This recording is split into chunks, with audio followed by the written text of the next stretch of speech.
நம்ம சதியோட அம்மாவுக்கு இப்போ இவங்களோட காதல் இவங்களோட புட்டுநட்டு எல்லாம் தெரிஞ்சு போச்சு. அதுவும் சதி இல்லாத சமயம் மாதங்கி மட்டும் தனியா கொத்தா இவங்க கிட்ட மாட்டிக்கிட்டாங்க. நாக்க புடுக்கிற மாதிரி கேட்க கூடாத கேள்வி எல்லாம் இந்த அம்மா கேக்குது. உன் வயித்துல பிறந்த பொண்ணா இருந்தா இந்த மாதிரி பண்ணுவியா வப்பியான்னு கூட கேக்குறாங்க. மாதங்கியால எந்த பதிலும் சொல்ல முடியாம கஷ்டப்பட்டுக்கிட்டு இருக்காங்க. உனக்கு நல்லா தெரியும் பிரபஞ்ச அதிபதி தட்சனுக்கும் அந்த சிவனுக்கும் ஆகாதுங்கிறது உனக்கு நல்லா தெரியும். அந்த சிவன் என் பொண்ணை அழுகு வச்சுக்கிட்டு இருக்காருங்கிறது உனக்கு நல்லா தெரியும். அந்த சிவனுக்கு நேத்து தான் என் புருஷன் சாபமே விட்டான்னு உனக்கு தெரியும். அப்படி இருக்க என் பொண்ணையே சிவனை லவ் பண்ணுன்னு சொல்லிட்டு என்கரேஜ் பண்ணி வைக்கிறியே உனக்கெல்லாம் வெக்கமா இல்லங்கிற மாதிரி கேக்குறாங்க. ஏன் வீட்டு உப்பத்துனுட்டு எனக்கே துரோகம் பண்றியா அப்படிங்கிற மாதிரி கேக்குறாங்க. அதுல நம்ம மாதங்கிக்கு ஒரு மாதிரி ஆயிடுது. நிறுத்துங்க அப்படின்னு அவங்களும் சத்தம் போடுறாங்க. ஒரு பொறுப்பான அம்மா மாதிரியா பேசுறீங்க? என் புருஷன் கோவப்படுவாரு, பிரபஞ்ச அதிபதி கோவப்படுவாரு அப்படின்னே பேசிட்டு இருக்கீங்களே, உங்க பொண்ணை பத்தி கொஞ்சமாவது யோசிக்கிறீங்களா? உங்க பொண்ணோட மனசுல முழுக்க முழுக்க அந்த சிவன் தான் இப்ப இருக்காப்ல. சிவனை தவிர்த்து வேற யாரு கூடயாவது கல்யாணம் பண்ணி வச்சீங்க அப்படின்னா பிரச்சனை பெரிய அளவுல போய் நிக்கும். உங்க பொண்ணு எந்த முடிவுக்கு வேணாலும் போகலாம். உங்க பொண்ணு சிவனை காதலிக்கலாமா வேண்டாமா அப்படிங்கிற அந்த குழப்பத்துல எல்லாம் இப்ப இல்ல. முழுக்க முழுக்க சிவனை தன்வசம் ஆக்கணும்னு முடிவு பண்ணிட்டா. சிவனே வேண்டான்னு விலகி ஒதுங்கி போய்கிட்டு இருக்கிற சமயம் கூட அந்த சிவன் தான் தனக்கு எல்லான்னு சிவனை விடாம காதலிச்சுக்கிட்டு இருக்கா. இனி உங்களால அந்த காதலை தடுத்து நிறுத்த முடியாது. அது காற்றாட்டு வெள்ளம் போல இப்ப ஓடிக்கிட்டு இருக்கு. தடுத்து நிறுத்த அணை போட்டீங்கன்னா ஆனா உடஞ்சு போயிடும் அப்படிங்கிறாங்க அந்த அம்மா. இப்படியே பேசி பேசி அந்த பொண்ணை உசுப்பேத்தி விடாத, இல்லனா சிவன் என் பொண்ணை மயக்கிறதுக்கு நீதான் முதற் காரணம் சொல்லிட்டு அந்த பழி ஓ மேல வந்து விழும் அப்படிங்கிற மாதிரி ராணி மிரட்டுறாங்க. அதுக்கு நம்ம மாதங்கி ஒரே ஒரு நிமிஷம் மட்டும் அந்த சிவன் நம்ம சதியோட அந்த காதலை ஏத்துக்கிட்டு ஒரு நிமிஷம் மட்டும் காதலனா இருந்தா கூட போதும். அந்த ஒரு நிமிட சந்தோஷத்துக்காக இந்த உலகத்துல யாரு எந்த பழி போட்டாலும் அந்த பழியை ஏத்துக்கிறதுக்கு நான் தயாரா இருக்கேன். என் சிஷ்ய சதி ஒரே ஒரு நிமிடம் மட்டும் சந்தோஷமா இருந்தா அதுவே எனக்கு போதும் அப்படின்னு சொல்ல இந்த அம்மா இப்ப என்ன பதில் சொல்லணும் தெரியாம முழிக்கிறாங்க. இப்போ உங்க பொண்ணு போய்கிட்டு இருக்கா. எல்லாரும் முன்னாடியும் வசந்த விழாவில் இருக்கக்கூடிய அத்தனை பேர் முன்னாடியும் நாட்டியத்தின் மூலமா தன்னோட காதலன் சிவன் தான் அப்படிங்கிற அந்த விஷயத்தை எல்லாருக்கும் எடுத்து சொல்ல போய்கிட்டு இருக்கா அப்படிங்கிற மேட்டரை சொல்ல அம்மா அதிர்ந்தே போறாங்க. ஒரு கால் நீ சொல்றது மட்டும் நடந்துச்சுன்னா இந்த நாட்டுல நடக்கக்கூடிய கடைசி வசந்த விழாவா இந்த வசந்த விழா இருக்கும். இதுக்கப்புறம் வசந்த விழாவே கிடையாது அப்படிங்கிற மாதிரி கோவத்துல கர்ஜிக்கிறாங்க அம்மா. இந்த பக்கம் அந்த பொண்ணு அப்படியே சந்தோஷமா போய்கிட்டு இருக்கு. போற வழியிலேயே தனக்கு தானா பேசிக்கிட்டு இருக்கு. எப்படி சிவா நீதான் என்னோட காதலன்கிற அந்த விஷயத்தை எல்லாரும் முன்னாடியும் நான் நாட்டியத்தின் மூலமா வெளிப்படுத்த போறேன். அதே சமயம் உன்னை நினைச்சுதான் நான் நாட்டியம் ஆட போறேன். நீயா வந்து என் முன்னாடி காட்சி கொடுக்கிற விட என்னோட நாட்டியத்தை நான் நிறுத்த போறது இல்ல. நீயா வந்து காட்சி கொடுக்கும் வரை தன்னோட நாட்டியம் தொடரும் அப்படின்னு அந்த சிவங்கிட்டையே சொல்லிட்டு இவங்க நாட்டியம் ஆட முன்னோக்கி போய்கிட்டு இருக்காங்க. ஆனா அந்த பக்கம் நம்ம சிவனோ தியானத்துல இருக்க. இந்த பக்கம் இந்த அம்மா நீ வந்தா தான் நான் நாட்டியத்தை நிறுத்துவேன், இல்லனா அது வர ஆடிக்கிட்டே இருப்பேன் சொல்லிட்டு போகுது. எங்க போய் முடிய போதோ தெரியல. சொன்ன மாதிரியே சதிதேவியும் வர்றாங்க. அவங்க நாட்டியத்தை ஆரம்பிக்கிறாங்க. ஆனா இவங்க நாட்டியம் கொஞ்சம் வினோதமா இருக்க. அதை பார்த்து எல்லாருக்கும் ஷாக்கு. இசையை இசைச்சுக்கிட்டு இருந்தவங்க கூட டப்புன்னு நிப்பாட்டுறாங்க. பாட்டை நிப்பாட்டினதும் அப்படியே அந்த நாட்டிய வடிவிலேயே சிலையா நிக்கிறாங்க நம்ம சதிதேவி. இவங்க எதுக்காக எல்லாத்தையும் நிப்பாட்டுறாங்க அப்படின்னா இப்போ இந்த வசந்த கலா விழாவுக்கு இன்சார்ஜ் யாரு? சந்திரன் தானே. சந்திரன் கிட்ட போய் சதிதேவி ஆடிக்கிட்டு இருக்கிற இந்த நாட்டியத்துக்கு நாங்க இசைக்கலாமா, எங்களுக்கு அனுமதி உண்டா அப்படின்னு கேக்குறாங்க. சந்திரன் முழிக்கிறாப்ல. பிரபஞ்சத்துக்கே அதிபதி அவரோட அரண்மனையில இந்த மாதிரி ஒரு பாடலா?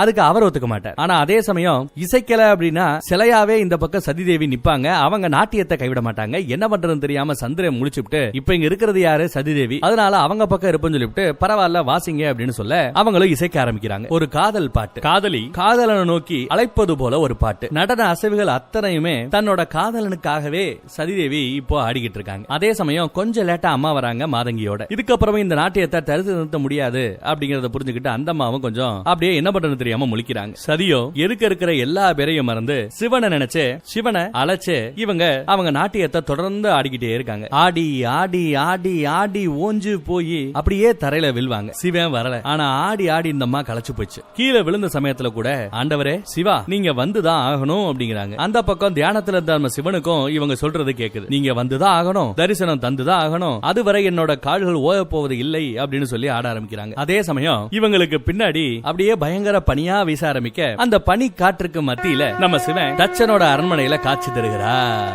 சதி நினைச்சாலே வரணுங்கிறது சிவனோட விதி.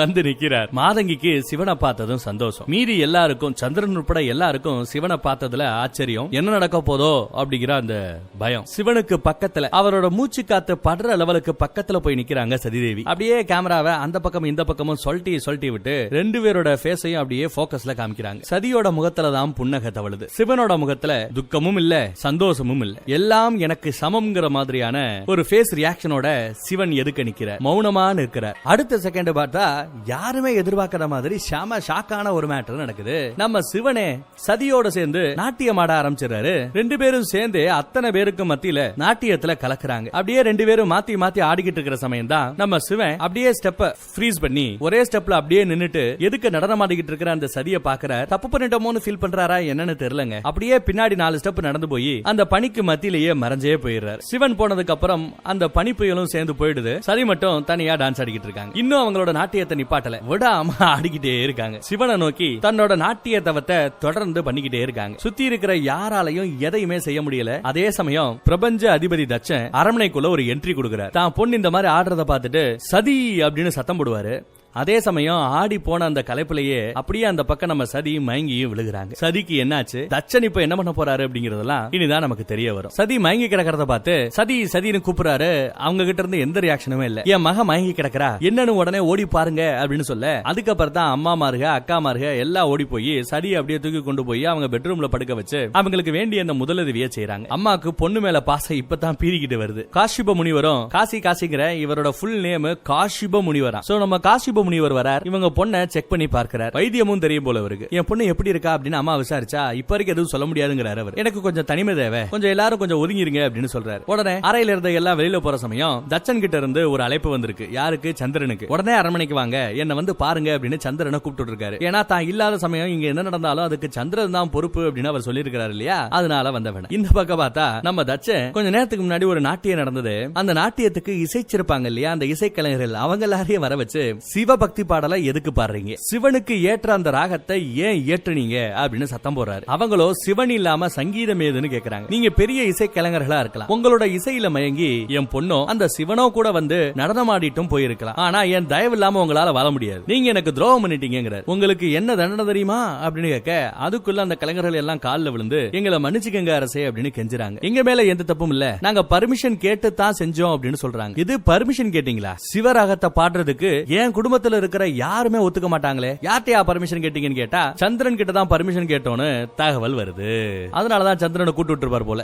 இப்ப இவருக்கு ஒரு பிளாஷ்பேக் ஞாபகம் வருதுங்க. இவங்க அந்த மகாசபை கூட்டத்துக்கு கிளம்புறப்போ சிவனும் அழைப்பை ஏற்று கூட்டத்துக்கு வர்றாருன்ற மேட்டரை கேள்விப்பட்டு சந்திரன் வந்து நல்ல விஷயம் தானே அப்படின்னு பேசிருப்பாப்ல. சிவனுக்கு கொஞ்சம் வக்காலத்தை வாங்கியிருப்பாரு. அதை இவர் நினைவு கூறுகிறார். ஒருவேளை சிவனுக்கு சப்போர்ட்டா தனக்கு எதிரா சந்திரன் இருக்கானோ அப்படின்னு இப்ப சந்திரனை சந்தேகப்படுறாரு நம்ம தச்சன். இல்ல இதை நான் நம்ப மாட்டேன் அப்படின்னு கூட தச்சன் சொல்லி பாக்குறாப்ல. சந்தேகம் இருந்தா சந்திரன் கிட்டே கேளுங்க அப்படின்னு அங்க இருக்கிற ஆட்களும் சொல்லிக்கிட்டு இருக்கிற சமயம் சந்திரனே அங்க வந்துடுறாரு. என்னையா சொல்றீங்க, என் கூடவே திரிகிற என் மருமகன் சந்திரன் எனக்கு எதிரியா இருக்க வாய்ப்பே இல்லையே அப்படின்னு பேசிக்கிட்டு இருக்கிற சமயம் சந்திரன் வந்தாச்சு. என்னதான் மருமகன் நான் மகன் நினைச்சா கூட மருமகன் தான் அப்படிங்கறத காமிச்சிட்டான்ல அப்படின்னு அவர் பேசிக்கிறார். அதையும் சந்திரன் கேட்கிறார். ஏன் இன்னும் சந்திரன் இங்க வரதுக்கு லேட் ஆகுதுன்னு சொல்லிக்கிட்டே திரும்பி பார்க்கும்போது சந்திரன் ஆல்ரெடி அங்க வந்தாச்சு. இவர் புலமுனை எல்லாத்தையுமே கேட்டாச்சு. அதே சமயம் தச்சனோட மனைவியும் அங்க வந்துடுறாங்க. அது வந்து அரசே அப்படின்னு சந்திரன் பேச ஆரம்பிக்கும் போது எதையும் சொல்ல வேண்டாம்னு பாட்டுறாரு. எல்லாம் முடிஞ்சு போச்சுங்கிறார். லேட் பண்ணாம நான் கேட்கிற ஒரே ஒரு கேள்விக்கு மட்டும் பதில் சொல்லு, ஏன் எனக்கு துரோகம் பண்ண அப்படின்னு கேட்கிறார். ஏன் அந்த சிவனுக்கு துணையா நின்ற அப்படின்னு கேட்கிறார். ஏன் இந்த காரியத்தை செஞ்சேன்னு கேட்கிறார். என்ன பலன் உனக்கு கிடைக்க போகுது, இதை செஞ்சதுனால உனக்கு என்ன கிடைக்க போகுது அப்படின்னு இவ்வளவு கேள்வியை கேட்டுவிட்டு அது வந்து அப்படின்னு சந்திரன் பதில் சொல்லும் போது நீ எதையும் சொல்ல வேண்டாம் அப்படின்னு நிப்பாட்டவும் செய்யறார். நீ எதை சொன்னாலும் நான் கேட்க போறது இல்லங்கிறார். மருமகனாவே இருந்தா கூட இந்த அரண்மனையில கண்டிப்பா அநீதிக்கு தண்டனை கிடைக்கும் அப்படிங்கிறார். மருமகன் பாரபட்சம் பார்க்க மாட்டேங்கிறார். இங்க யாரா இருந்தாலும் தப்பு பண்ணா தண்டனை கிடைக்கும், என் பொண்ணுக்கே பயங்கரமான தண்டனையை கொடுத்த வேணா அப்படிங்கிறார். மருமகனுக்கு தண்டனை கொடுக்கிற சமயம் இவங்க பொண்டாட்டி நடுவுல புகுந்து அரசே அவசரப்பட வேண்டாம் அப்படின்னு சொல்றாரு. இல்ல எங்களுக்கு எல்லாருக்கும் தெரியும் சிவன் வந்து இந்த மாதிரி டான்ஸ் ஆடி போனதை பார்த்து நீங்க கண்டிப்பா கோவப்பட்டிருப்பேன்னு எங்களுக்கு தெரியும். இருந்தாலும் கோபத்துல நீங்க உங்க கடமையை மறந்துடக்கூடாது, அப்புறம் தச்சனோட பேரு கெட்டு போயிடுங்கிறாங்க அவங்க. ஒரு நிரபராதிக்கு தான் நிரபராதி அப்படிங்கறத வாதாடக்கூடிய அந்த உரிமையை நீங்க கொடுக்கணும் அப்படின்னு மாமியாரு எடுத்து சொல்றாங்க. என்ன சொல்ல வர, சந்திரன் சிவசங்கீதத்தை பாடலாம்னு சொன்னது பொய்ன்னு சொல்ல வரையா அப்படின்னு கேட்டா நடுவுல நம்ம சந்திரனே வந்து இல்லை அரசே ஒரு நிமிடம் அப்படின்னு முன்னாடி வர. உண்மைதான், சிவசங்கீதத்தை பாடுறதுக்கு நான் தான் உத்தரவு கொடுத்தேன். ஆனா ஈசனே வந்து இப்படி டான்ஸ் ஆடுவாரு நான் கொஞ்சம் கூட எதிர்பார்க்கல அப்படின்னு சொல்றாரு. அவரை கூப்பிடணும், இப்படி நடனம் ஆட வைக்கணுங்கிறது எங்களோட நோக்கம் இல்லங்கிறாரு. அதே சமயம் நம்ம மாமியார் பேசுறாங்க, இல்ல எனக்கு இன்னொரு மேட்டர் நல்லா தெரியும், உங்களுக்கு தெரியாத ஒரு கருப்பு ஆடை இந்த அரண்மனையில சுத்திக்கிட்டு இருக்கு, நமக்கே தெரியாம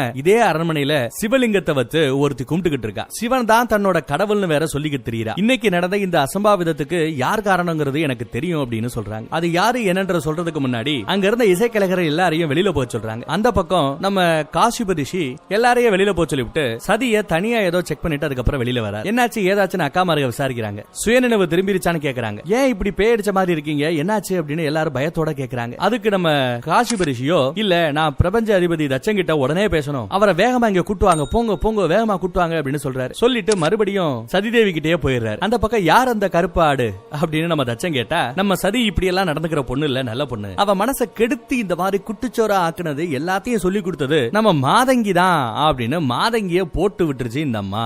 தான் மருமகனை காப்பாத்துறதுக்காக, தான் மகளை காப்பாத்துறதுக்காக மாதங்கிய நல்லா மாட்டி விட்டுருச்சு இந்த அம்மா. சந்திரனுக்கு இதை கேட்டு ஷாக்கு. தச்சனுக்கும் தான், நம்ம கூடயே இங்க இருந்து நம்ம உப்பத்துன்னு விட்டு நமக்கு துரோகம் பண்ணிட்டா அப்படின்னு மாதங்கிய பத்தி எடுத்து சொல்றாங்க. அதுக்கு நம்ம தச்சன் தான் பொண்டாட்டிக்கிட்டே, உன்கிட்ட நான் அன்னைக்கே சொன்னேன், அவளை கொஞ்சம் ஒரு பார்வை பார்த்து வை, அவ நடவடிக்கையே சரியில்லைன்னு சொன்னேன், நீ தான் இப்படி முத்தி போற வரைக்கும், நிலைமை முத்தி போற வரைக்கும் இப்படியே விட்டு வச்சுட்ட, மாதங்கிக்கு சரியான தண்டனை கொடுக்கப்படும் அப்படின்னு தச்சன் சொல்றாரு. மாதங்கிக்கு கொடுக்க போற அந்த தண்டனை படு பயங்கரமா இருக்குங்கிறாரு. அந்த தண்டனையை எல்லாரும் பாக்குறபடி செய்வேங்கிறாரு. அந்த தண்டனையை பார்த்ததுக்கு அப்புறம் எல்லாருக்கும் சிவனை கும்பிடணும் அப்படின்ற அந்த நினைப்பு வர்ற எல்லா பேருமே ஒரு செகண்டா ஆடி போவாங்க. சிவனை கும்பிட்டா இவ்வளவு பெரிய தண்டனை கிடைக்குமா அப்படின்னு அடங்கி போவாங்க அப்படிங்கிறாரு தச்சன். கூப்பிட்டு வாங்கய்யா மாதங்கிய அப்படின்னு சத்தம் போட, அதே சமயம் அங்க ஒருத்தி ஓடி வராங்க. ஓடி வந்து ஏதோ ஒரு பெரிய பிரச்சனை, என்ன ஏதுன்னு தெரியல, காசிப ரிஷி உங்களை உடனே வர சொல்லி கூப்பிட்டு வாங்க அப்படின்னு சொல்றாங்க. தான் பொண்ணுக்கு என்னாச்சோ ஏதாச்சோ இப்ப தச்சனுக்கு பயம் வருது. அதே சமயம் அந்த பக்கத்துல கைலாய மலையில சிவனை நம்ம நாரதர் சந்திக்கிறாரு. மகாதேவா, எப்பவுமே உங்களை பார்த்தா அப்படியே ஃப்ரெஷ்ஷா இருப்பீங்க, இன்னைக்கு என்ன உங்க முகத்துல கொஞ்சம் களைப்பு தெரியுது, ஏதோ ரொம்ப தூரம் நடந்து வந்து ஏதோ யாத்திரை போயிட்டு வந்த ரேஞ்சுக்கு களைப்பு தெரியுதே அப்படின்னு தெரிஞ்சே ஓட்டுறாப்புல நம்ம நாரதர். இல்ல மேட்டர் கேள்விப்பட்டேன், இது நாட்டிய களைப்பா இருக்கும், தச்சனோட அரண்மனையில சதிதேவி கூட நீங்க டான்ஸ் ஆடிட்டு வந்ததுல களைச்சு போயிருப்பீங்கிறது தெரியுது அப்படிங்கிறாரு. ஆனாலும் நாட்டியம் எல்லாம் முடிஞ்சு போய் ரொம்ப நேரம் ஆச்சு, இன்னும் நீங்க தியானத்துக்குள்ள போகாம இருக்கீங்களே, நாட்டியத்தையே நினைச்சுக்கிட்டு இருக்கீங்களா இல்ல சதிதேவியை நினைச்சுக்கிட்டு இருக்கீங்களா அப்படின்னு கேக்குறாரு. ஒருவேளை சதியோட நாட்டியத்தை பார்த்து அப்படியே பிரமிச்சு போய் நிக்கிறீங்களோ அப்படின்னு ஓட்டுறாரு. அனைத்தையுமே துறந்தவர் இந்த ஈசன், இருந்தாலும் மனதால் வசியப்பட வாய்ப்பு இருக்கிறதோ அப்படின்னு நம்ம நாரதர் கேட்க, இல்லவே இல்லை அப்படின்னு கோவத்தோட பேசுறாரு நம்ம சிவன். அனைத்தையும் துறந்தவன் நான், எனக்கு எதன் மீதும் எவர் மீதும் ஈடுபாடு வராதுங்கிறார். என்னதான் நீங்க கடவுளா இருந்தாலும் உங்களுக்கு மனசு இருக்குல்ல சாரு, அதை கட்டுப்படுத்துறதுக்கு நீங்க பல்வேறு விதத்துல முயற்சி பண்றீங்க சாரு, ஆனா ஒர்க் அவுட் ஆக மாட்டேங்குதே அப்படிங்கிற மாதிரி நம்ம நாரதரும் சொல்றாரு. தப்பு இல்லங்கிறார். உங்களோட சரி பாதி நம்ம சதிதேவி, என்றாவது ஒரு நாள் உங்க உடம்புல இருந்து பிரிஞ்சு போன அந்த சக்தியை மறுபடியும் உங்க உடம்போட சேர்ந்தாகணும், நீங்க ரெண்டு பேருமே முழுமையடையணும் தானே அப்படின்னு கேட்கிறார். எந்த தேவியோட நீங்க இணையணுமோ அந்த திசையை நோக்கி தாங்க உங்க மனம் போய்கிட்டு இருக்கு, சரிதானே அப்படிங்கிறார். அதுக்கு நம்ம சிவன் இல்லங்கிறாப்ல, நான் அங்க போயிருக்க கூடாது, சதி கூட டான்ஸ் ஆடி இருக்க கூடாது அப்படிங்கிறார். உலக நன்மைக்காக நான் சக்தியை தியாகம் செஞ்சேன், தியாகம் செஞ்சதுக்கு பிறகு அதன் மீது எனக்கு எந்த உரிமையும் கிடையாது அப்படின்னு சொல்றார். சதி பிரபஞ்ச அதிபதி தச்சனோட புதல்வி, தச்சனோட வார்த்தையை கேட்க வேண்டியது ஒரு பொண்ணா அந்த பொண்ணோட கடமை, அப்பாவோட கௌரவத்தை காக்க வேண்டியது ஒரு பொண்ணோட கடமை. ஆனா அவ என்னால இன்னைக்கு அவங்க அப்பாவுக்கு ஒரு பெரிய தலைகுனைவை ஏற்படுத்தி விட்டார் அப்படின்னு தச்சனோட பாயிண்ட் ஆஃப் வியூல இருந்து நம்ம சிவன் யோசிக்கிறாரியா. ஆனா அந்த ஆளு சிவனோட பாயிண்ட் ஆஃப் வியூல இருந்து யோசிக்கிறாரா, இல்ல தான் பொண்ணு சதியோட பாயிண்ட் ஆஃப் வியூல இருந்து யோசிக்கிறாரா? இல்லையே. சிவா, இன்னைக்கு நடந்த எல்லாம் நீங்க விருப்பப்பட்டாலும் படலைனாலும் சதியின் மீது உங்களுக்கு இருக்கிற அந்த காதலோட வெளிப்பாடா தான் நாங்க நினைக்கிறோம். ஆனா அந்த தச்சைய என்ன நினைச்சுக்கிட்டு இருப்பேன், மகாசபை கூட்டத்துல உங்களுக்கு நடந்த அந்த அவமானத்துக்கு பழி தீர்க்கிற வகையில நீங்க அவனை அவமானப்படுத்துறதா அந்த அலுப்ப நினைப்பாப்ல, அதுக்கு தன்னோட பொண்ணையே நீங்க பயன்படுத்துறதா அவர் நினைப்பாரு. இனி அவரால உங்களை எதுவும் செய்ய முடியாது, ஆனா உங்க மேல இருக்கிற அந்த கோபத்தை எல்லாம் தான் பொண்ணு சதி மேலதான் அவரு காமிக்க போறாரு. என்னோட பயம் ஒன்னே ஒண்ணுதான், எக்காரணத்தை கொண்டும் சதி தேவியை அவரு தண்டிச்சிட கூடாது இல்லையா அப்படிங்கிறாரு. இதையெல்லாம் கேட்க நம்ம சிவனுக்கே லைட்டா மனசு ஒரு மாதிரியா மாறுதுங்க, முகத்துல லைட்டா கவலை தெரியுது. நாரதர் சொல்ற மாதிரி ஏதாவது நடந்துருமோ அப்படின்னு யோசிக்கிறாரு. நாரதருக்கும் வந்த வேலையை சிறப்பா செஞ்ச அந்த சந்தோஷம் அவரோட கண்ணுல தெரியுது. ஆனா சிவன் யாரை எதிர்பார்க்காதபடி சட்டன தியானத்துக்குள்ள மூழ்கி போறாரு. இது ஒரு நல்ல ஸ்டாட்டிக்ஸா இருக்குல்ல, யாருக்கு எதுவும் பதில் சொல்ல வேண்டாம், அப்படியே தோணும் போதெல்லாம் தியானத்துக்குள்ள மூழ்கி போலாம். இந்த பக்கம் நம்ம நாரதர் குஷி ஆயிராரு. நாராயணா நாராயணா, நடந்து போச்சு நாராயணா. இன்னைக்கு சிவனோட முகத்துல சதியின் மீதான அந்த கவலை தெரிஞ்சது நாராயணா, அந்த கவலையே பிற்காலத்துல காதலா மாறும் நாராயணா. ஐயோ எனக்கு கையும் ஓடலையே காலும் ஓடலையேங்கிற மாதிரி நாரதர் குஷி ஆயிராரு, தனக்கு தானே பேசிக்கிறார். அந்த பக்கம் அரண்மனையில என்ன கூத்து நடக்குதுன்னா அந்த பக்கம் போய் பாப்போம். பார்த்தா சதி தேவியோட ரூமுக்குள்ள நம்ம தச்சன் வந்தாச்சு. என்னாச்சு, என்ன ஏன் அவசரமா கூப்பிட்டீங்க அப்படின்னு காசிவ முனி கிட்ட விசாரிக்கிறார். எதுக்கு கூப்பிட்டீங்க, என்ன காரணம் அப்படின்னு கேக்குறாரு. கீழே பார்த்தா நம்ம சதி தேவி மயங்கி கிடக்குறாங்க. எப்ப சதிக்கு நினைவு திரும்பும்னு கேக்குறாரு. அதுக்கு நம்ம காசிப ரிஷியோ, என்ன பொறுத்தவரை நான் செக் பண்ண வர அது நடக்கவே நடக்காதுன்னு ஒரு குண்டை தூக்கி போறாரு. என்னையா சொல்ற அப்படின்ற மாதிரி எல்லாரும் ஆச்சரியத்தோட பாக்குறாங்க. சதிக்கு சுயநலவு திரும்பாதா, ஏன் அப்படி சொல்ற அப்படின்னு விசாரிச்சா, அந்த அளவு அவ நோய்வாய்ப்பட்டிருக்காளா அப்படின்னு அவங்க அம்மா கேட்டா, அதுக்கு நம்ம காசிபரிஷியோ, இல்ல உங்க பொண்ணுக்கு வந்திருக்கிறது ஒரு சாதாரண நோய் தான். நம்ம சதிக்கு பதிலா வேற ஒருத்தருக்கு அந்த வியாதி வந்திருந்தா இந்நேரம் அவங்க குணமடைஞ்சிருப்பாங்க. ஆனா நம்ம சதி குணமடைகிறது அப்படிங்கிறது கஷ்டமான விஷயம்னு ஒண்ணும் சொல்ல முடியாது. ஆனா இயலாது, வாய்ப்பு இல்ல அப்படின்னு பேசுறாரு. புரியாத பாஷையில பேசுறாரு. பொடி வச்சு பேசாதியா, மேட்ர சொல்லியா அப்படின்னு எல்லாரும் கேட்டா, அதுக்கு நம்ம காசிபரிஷி, சதி குணமடைய மாட்டா அப்படின்னு நான் சொல்றதுக்கான காரணம் என்ன தெரியுமா? ஏன்னா அவ தச்சனோட பொண்ணுங்கிறதுக்காகத்தான். தச்சனோட பொண்ணா இருக்கிற இந்த சதி இந்த நோயில இருந்து வெளியில வர்றதுக்கு வாய்ப்பே இல்லைங்கிறார். யோ சொல்லியா, தெளிவா சொல்லி தொலையா, இந்த சுத்தி வளைச்சு பேசுறதா எனக்கு பிடிக்காத பாத்துக்க அப்படின்னு நம்ம தச்சன் சொல்ல, அதுக்கப்புறம் காசிபரிஷி மேட்டர் சொல்றாருங்க. உங்க பொண்ணுக்கு வந்திருக்கிற இந்த வியாதிக்கு பேரு யோக நித்திரை அப்படிங்கறதா வியாதியோட பேரா. அதென்ன யோக நித்திரை அப்படின்னா, சிவ சங்கீதத்துல அப்படியே மூழ்கி போய் சதியும் சிவனும் அப்படியே பின்னி பிணைஞ்சு பயங்கரமா நரநாட்டியம் ஆடிக்கிட்டு இருந்தாங்க. அவங்க ரெண்டு பேருமே அவங்கள மறந்து அந்த இன்ப நாட்டியத்துல அப்படியே மூழ்கி போய் இருக்கிற சமயம் சிவன் நடனத்தை பாதிலேயே நிப்பாட்டி திரும்பி போயிட்டார். ஆனா நம்ம சதியோ இன்னும் அந்த இன்ப நாட்டியத்துக்குள்ளேயே தான் இருந்தாங்க. அப்ப திடீர்னு உங்களோட சத்தம் சதி அப்படின்னு நீங்க கூப்பிட்டீங்கல்ல, அப்போ சங்கீதம் அப்படியே நிப்பாட்டப்பட்டது. நடனமாடிக்கொண்டிருந்த சிவனும் போய்விட்டார். ஆனா இது நடந்த எதையுமே தெரியாம சதி அவர்கள் அந்த இசைக்குள்ளேயே மூழ்கி கிடந்தாங்க. திடீர்னு பாதையில நிப்பாட்டினதுனால அவங்க அந்த இடத்துல இருந்து மீண்டும் மறுபடியும் நார்மல் நிலைக்கு திரும்ப முடியல.